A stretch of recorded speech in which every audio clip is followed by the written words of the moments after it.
દીકરીનું હારું થાય એવું જ કરીને આવ્યા હોય અને ગોર બાપાજી બાંધીને આવ્યા હોય એ પેલો યજમાન પણ સ્વીકારે, યજમાનનું કુટુંબ સ્વીકારે, ઓલી દીકરી સ્વીકારે. એક વિશ્વાસ પધારવા, એક વિશ્વાસ.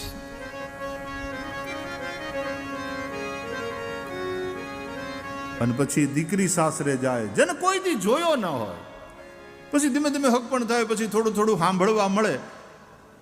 એ તે સીધી તો પૂછી ન શકે, પણ ક્યાંક વાતું થતી હોય તો એ આમ છુપાઈને સાંભળે.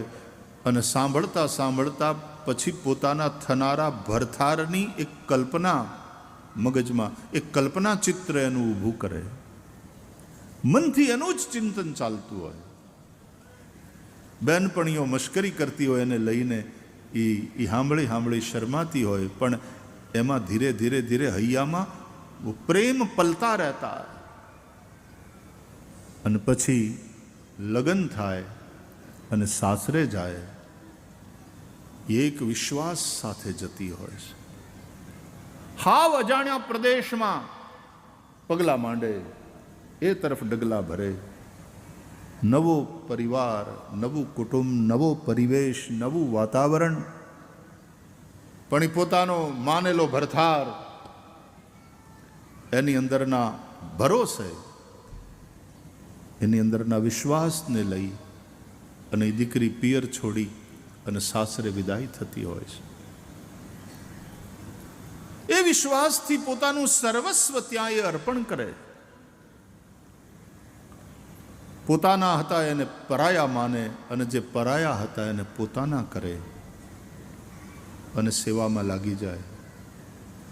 આ જે વિશ્વાસ, આ જે સમર્પણ, આ જે સમજદારી, એના પાયા ઉપર દાંપત્ય જીવન ટકતું હતું. અત્યારે આખા પારિવારિક મૂલ્યો બધા બદલાઈ રહ્યા છે. એક જણાને પૂછ્યું, તમે સમજદાર છો? એટલે કે હા. તો દુઃખી હશો.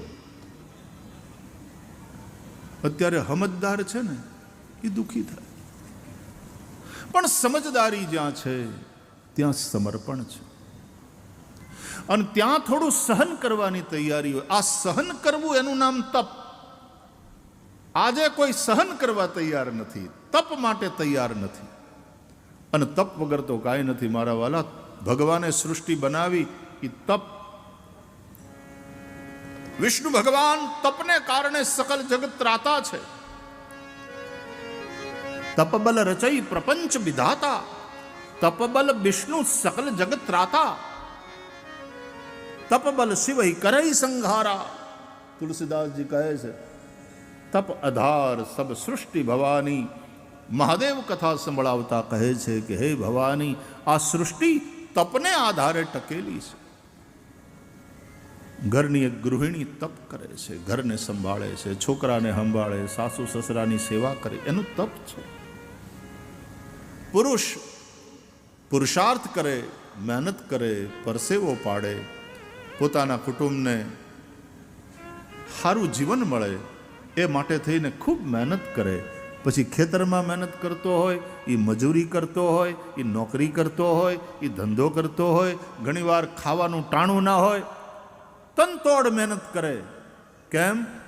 મારે મારી પત્નીને, મારા બાળકોને, મારા પરિવારને સારું જીવન આપવું છે, એ બધાને સુખી કરવા. આ એક ગૃહસ્થ પુરુષનું તપ છે. તપ વગર કાંઈ નથી. તપ આધાર સબ સૃષ્ટિ ભવાની. અને એના માટે થઈને જે સહન કરવું પડે, ભૂખ સહન કરે, ટાઢ સહન કરે, તડકો સહન કરે. આવા કાળા તડકે રોડનું બાંધકામ કરનારા જે મજૂરો, શ્રમિકો છે એને જોઈને જુઓ કેવું એનું તપ છે. અને હું કામ કાળા તડકે મજૂરી કરે છે? પોતાના કુટુંબને એક સારું જીવન આપવું છે. પુરુષનું તપ છે ઘરે રહી અને સ્ત્રી પોતાનું કામ કરે, પોતાની ફરજ નિભાવે, એ એનું તપ છે. ભણવામાં બરાબર ધ્યાન રાખે ને મારે ભણી ગણીને મોટો થવું છે ને પછી મારે મારા મા બાપને સારું જીવન આપવું છે, મારા કુટુંબનું જીવન ધોરણ મારે ઊંચું લઈ જવું છે, અને એટલા માટે ઉજાગરા કરે, ખૂબ મહેનત કરે કે મારે સારામાં સારા માર્કે પાસ થવું છે. એ વિદ્યાર્થીનું તપ છે. તપ સિવાય કાંઈ નથી. સહન કરવું એ તપ છે. ભૂખ પ્યાસ સહન કરે, તડકો સહન કરે. અરે ઘણીવાર કોઈ બોલી જાય ને તો સ્ત્રી મેણા ટોણાય સહન કરે. એ સહન કરવું એ તપ છે.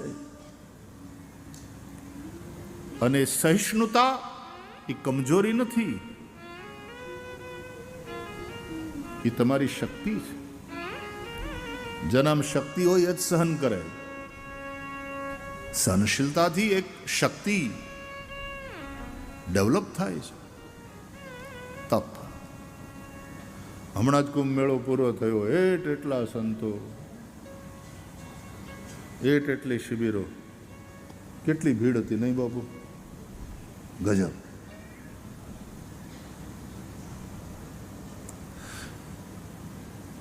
શિબિર તો મેં જોઈતી, પણ આ ભીડને કારણે ત્યાં સુધી પોગી ન શક્યો હું. અમે હતા સેક્ટર 9માં, ઠેઠ ઓલી કોર, હાવ બારોબાર. અને આની કોર આવવાનું થયું એ પછી ભીડે આમ અંદર જ રાખી મૂક્યા. એમાં છેલ્લા દિવસોની જે ભીડ હતી તો ગજબની ભીડ હતી. પણ એવા એવા સાધુઓ, ખડેશ્રી હોય તો ખડેશ્રી જોઈએ, બોલો બેહદ નહીં. આમ હાથ ઊંચો કરી રાખે, હઠિયો તો હાથ ઊંચો કરી રાખે, ખૂબ હાથ નીચો જ ન થાય.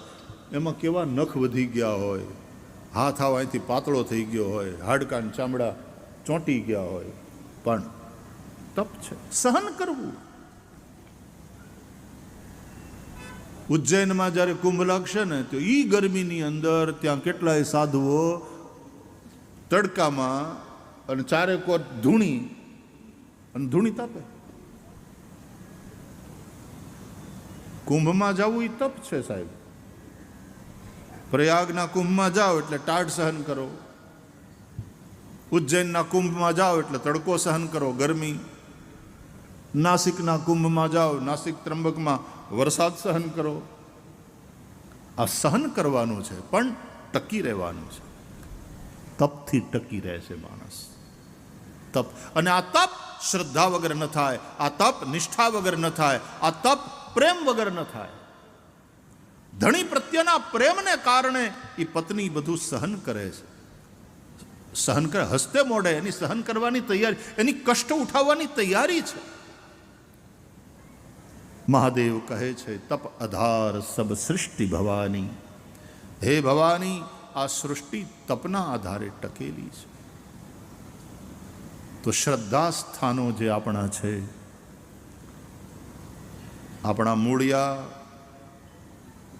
આપણી શ્રદ્ધા, એ આપણા શ્રદ્ધા સ્થાનોમાં આવતી આવી જાગતી જગ્યાઓમાં, એની પરંપરામાં, સાધુ સંતોની વાણીમાં આપણી શ્રદ્ધા બલવતી છે. ગોસ્વામી તુલસીદાસજી તો રામચરિત માનસમાં આ શ્રદ્ધાને કામધેનુ ગાય જેવી છે. સાત્વિક શ્રદ્ધા ધેનુ સુહાઈ. જ્ઞાન દીપકનું જ્યારે વર્ણન કરે છે ગોસ્વામી તુલસીદાસજી, દીવો પ્રગટાવવા માટે કોડિયું જોઈએ ને કાપૂસ જોઈએ ને એમાંથી વાટ બનાવવાની હોય, પણ એમાં ઘી પૂરવાનું હોય ને. એ ઘીની જ્યારે વાત આવે ત્યારે શરૂઆત ગાયથી થાય. તો સાત્વિક શ્રદ્ધા ધેનું સુહાઈ. તુલસીદાસજી કહે છે, આવી જે સાત્વિક શ્રદ્ધા છે, ભગવદ્ ગીતામાં ભગવાન શ્રી કૃષ્ણે 3 પ્રકારની શ્રદ્ધા કહી છે. સાત્વિક શ્રદ્ધા હોય છે, રાજસી શ્રદ્ધા હોય છે, તામસી શ્રદ્ધા પણ હોય. આ તંત્ર મંત્ર ને આ ઝાડ ફૂંક ને એમાં હમણાં પાછું બહુ વધ્યું છે. પાછા એના વિડીયા સોશિયલ મીડિયા ઉપર ઘણા ને, એટલે એટલા બધા તંત્રમાં અઘોર પંથ છે, એમાં ના નહીં. પણ આ બધી તામસી આરાધનાઓ છે ભગવદ્ ગીતાના આધારે. ભૂતને ભજે છે લોકો, ભૂતે કામ કરે. ગોસ્વામી તુલસીદાસજીને ભૂતે ભેગા કરી દીધા હનુમાનજીની, કે ભાઈ રામની ભેગા તો હું ન કરી શકું, રામને બધે ખાડી દઉં તો હું ભૂત હોઉં. હું આ પ્રેત યોનિમાં છું. કથા તમે સાંભળી હશે. તુલસીદાસજી એના સાધનાના કાળમાં ભજન કરતા હતા, એનું તપ, એનું ભજન ચાલતું હતું.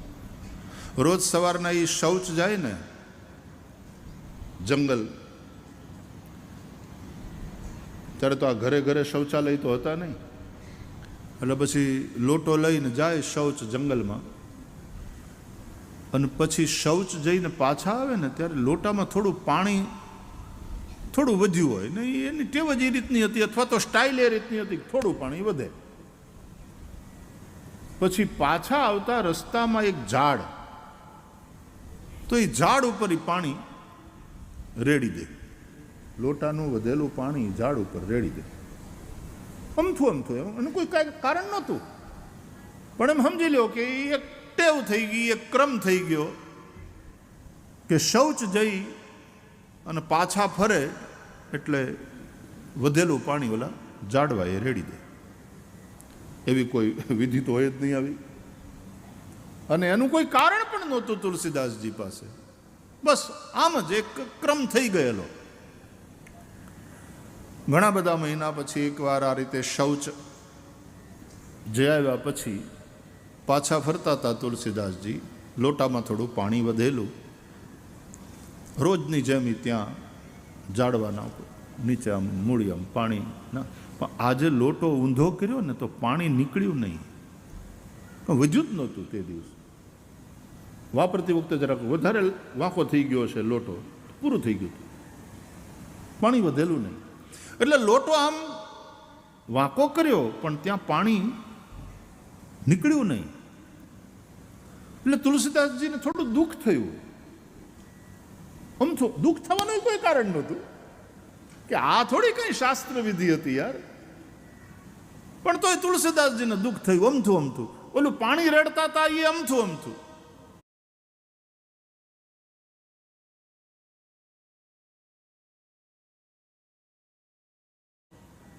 આજે પાણી ન વધ્યું, લોટો ઊંધો કર્યો એટલે ઝાડવાનું પાણી ન, તોય દુઃખ થયું. સાધુ પુરુષ.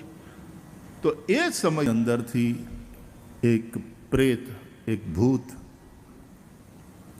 એ પ્રગટ થયું, અને એણે તુલસીદાસજીને કહ્યું કે કોઈ વાંધો નહીં, આજે પાણી ન વધ્યું, આજે ન મળ્યું, પણ તમારા આપેલા પાણીથી હું તૃપ્ત છું.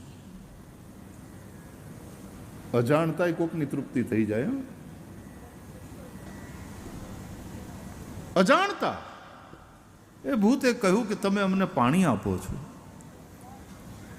માણાને બધી ખબર છે, તોય શ્રાદ્ધ પક્ષ આવે તોય પિતૃઓને પાણી નથી આપતા, પીપળાને પાણી ન આપે, તુલસીને પાણી ન આપે, ગાય તરસી મરતી હોય.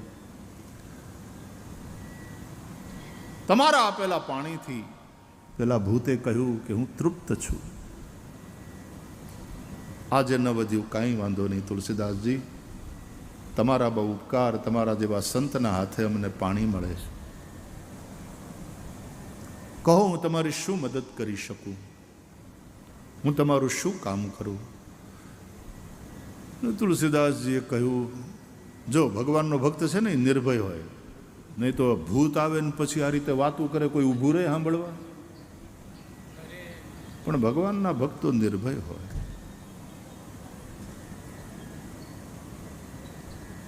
ભૂતની હારે વાત કરે. આમે સંસારમાં ભૂત જેવાઓની હારે તો વાતો કરતા જોઈએ છીએ આપણે. ભૂતની હારે વાતો કરે. તો ભૂતે કહ્યું કે હું તમારી શું મદદ કરું? આપે પાણી આપીને અમને તૃપ્ત કરે. તુલસીદાસજીએ કહ્યું, ભાઈ હું તો અહીંયા ભજન કરવા આવ્યો છું ને મારે તો રામ દર્શન સિવાય બીજું કાંઈ જીવનમાં લક્ષ્ય નથી. તારે મદદ કરવી હોય તો તું મને ભગવાનનો ભેટો કરાવી દે, રામના દર્શન કરાવ. એટલે અરે ભૂતે કહ્યું, અરે એવું જો થાય તો હું ભૂત હોઉં? આ પ્રેત યોનિમાં એટલા માટે છીએ, ભગવાનને ભજ્યા નહીં, રામના ક્યારેય દર્શન કર્યા નથી. તો પછી મારે જ બીજું કંઈ જોતું નથી. હું તો અહીંયા જંગલમાં આવીને ભજન કરું છું, રામ દર્શન થાય એટલા માટે. મારે એના સિવાય બીજું કંઈ ન ખપે. એટલે ભૂતને એમ થયું કે તુલસીદાસજી માગે અને અમે હાવ ના આપી શકીએ, આ તો નગુણા. ભૂતે એવું વિચારે, બોલો, કે તો નગુણા કહેવાય, કાંઈક તો મદદ કરવી જોઈએ. નકર્યું મફતનું લઈ લેવાની ભાવના તો ભૂતમાંય નહોતી, બોલો. એમને એટલે ભૂતે કહ્યું કે